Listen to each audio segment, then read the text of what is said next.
Assalamualaikum warahmatullahi wabarakatuh. Di sini kami sebagai kelompok 5 akan menjelaskan mengenai logika sebagai tools of science. Dengan anggota kelompok yaitu Raka Nazal dengan NIM 00997, yang kedua Umar dengan NIM 104, saya sendiri Dwi Yanti Fajriya dengan NIM 104. Selanjutnya, definisi logika sebagai tools of science sendiri yaitu metode atau alat berpikir yang digunakan untuk menganalisis, menyusun, dan menilai argumen dalam ilmu pengetahuan. Logika dalam konteks ini adalah sistem aturan dan prinsip yang digunakan untuk memastikan proses penarikan. Kesimpulan dilakukan dengan cara rasional dan sah. Deduksi atau penarikan kesimpulan dari premis umum, induksi penarikan kesimpulan dari pengamatan spesifik. Dengan kata lain, logika adalah landasan yang memastikan bahwa pengetahuan yang dibangun dalam sains tidak hanya benar secara internal, tapi juga konsisten dan dapat dipertanggungjawabkan. Selanjutnya, logika sebagai tools of science sendiri ada kelebihan, kelemahan, dan solusi. Kelebihan dari logika sebagai tools of science, yang pertama yaitu menjamin kesimpulan yang valid, yang kedua menghindari kesalahan penalaran, yang ketiga menjaga konsistensi, yang keempat memperjelas argumen, yang kelima mendorong pemikiran yang objektif, yang keenam dan yang terakhir yaitu mempermudah generalisasi. Selanjutnya, penjelasan dari kelebihan menjamin kesimpulan yang valid. Logika memastikan bahwa kesimpulan yang diambil berdasarkan premis atau data yang ada benar secara rasional. Dengan menggunakan prinsip logika, kita bisa memastikan penalaran kita sah, baik dalam deduksi maupun. Selanjutnya, penjelasan mengenai menghindari kesalahan penalaran. Logika membantu kita menghindari kesalahan berpikir atau logika bias yang bisa membuat hasil penelitian tidak akurat atau bahkan salah. Selanjutnya, menjaga konsistensi. Logika dapat membantu menjaga agar teori, hipotesis, atau argumen yang kita bangun tetap konsisten dan tidak kontradiktif sehingga proses ilmiah tetap solid dan kredibel. Yang terakhir yaitu memperjelas argumen. Logika dapat mempermudah untuk menyusun argumen dengan cara yang lebih jelas dan teratur sehingga orang lain dapat mengikuti alur pemikiran kita dengan mudah. Mohon maaf, yang terakhir yaitu mendorong pemikiran yang objektif. Dengan menggunakan logika dapat membantu berpikir kita lebih objektif dan berbasis bukti, mengurangi pengaruh subjektivitas atau bias dan penelitian.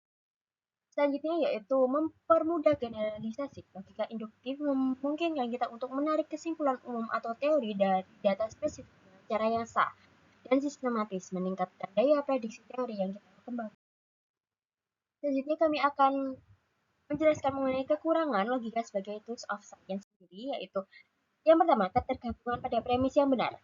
Yang kedua, membatasi inovasi dan kreativitas. Yang ketiga, kesulitan dalam menangani kompleksitas. Yang keempat, keterbatasan dalam situasi yang penuh ketidakpastian. Selanjutnya kami akan menjelaskan satu persatu mengenai kekurangan logika sebagai tools of science. Yang pertama, ketergantungan pada premis yang benar. Logika hanya bisa menghasilkan kesimpulan yang valid jika premis yang digunakan sudah benar. Jika premisnya salah, meskipun proses pengenalan logis tepat, hasil akhir tetap akan salah. Dalam sains, seringkali kita bekerja dengan data atau asumsi yang belum sepenuhnya terbukti kebenarannya, yang bisa mempengaruhi hasil penelitian. Selanjutnya, kesimpulan dalam menangani kompleksitas dunia nyata. Dunia nyata penuh dengan ketidakpastian dan variabel yang sulit dikontrol. Jika formal seringkali tidak bisa menangani kompleksitas ini dengan baik, dalam biologi, psikologi, atau ilmu sosial di mana banyak faktor yang tidak bisa diprediksi atau dimodelkan. Selanjutnya, membatasi inovasi dan kreativitas. Logika formal seringkali mengharuskan kita mengikuti aturan yang ketat dalam berpikir. Pada inovasi, ini seringkali datang dari pemikiran yang lebih kreatif atau intuitif yang kita selalu terikat pada struktur logika atau logika yang ketat. Oleh karena itu, logika bisa jadi membatasi potensi untuk menemukan ide-ide yang baru yang radikal.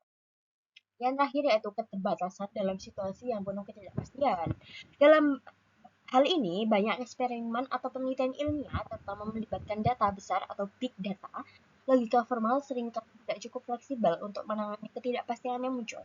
Pendekatan yang lebih berbasis intuisi atau heuristis atau praktis mungkin lebih efektif dalam menghadapi situasi hal ini.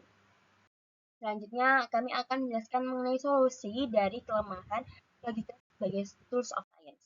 Solusinya sendiri dari ketergantungan pada premis yang benar, kita perlu memastikan bahwa premis yang digunakan benar-benar valid melalui pengujian empiris. Sebelum menarik kesimpulan penting untuk menguji hipotesis dengan eksperimen atau observasi yang mendalam. Selain itu, kita bisa menggunakan konsep falsifikasi yang diperkenalkan oleh Karl Popper, artinya teori ilmiah sebaik diuji untuk dibuktikan salah, bukan hanya dibuktikan benar. Selanjutnya, kesulitan dalam kompleksitas dunia nyata. Solusinya yaitu ilmuwan perlu menggabungkan pendekatan sebagai menggabungkan teori matematik, statistik, dan eksperimen laboratorium dengan observasi lapangan. Menggunakan simulasi komputer dan teknik data juga bisa membantu kita menganalisis pola-pola dalam fenomena yang sangat kompleks yang sulit dijelaskan hanya dengan logika formal. Selanjutnya, solusi membatasi inovasi dan kreativitas.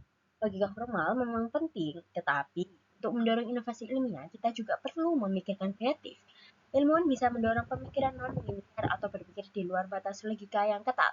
Selain itu, pendekatan interdisipliner dapat membantu menciptakan ide-ide yang baru yang mungkin tidak terduga, yang bisa membuka jalur baru dalam penelitian.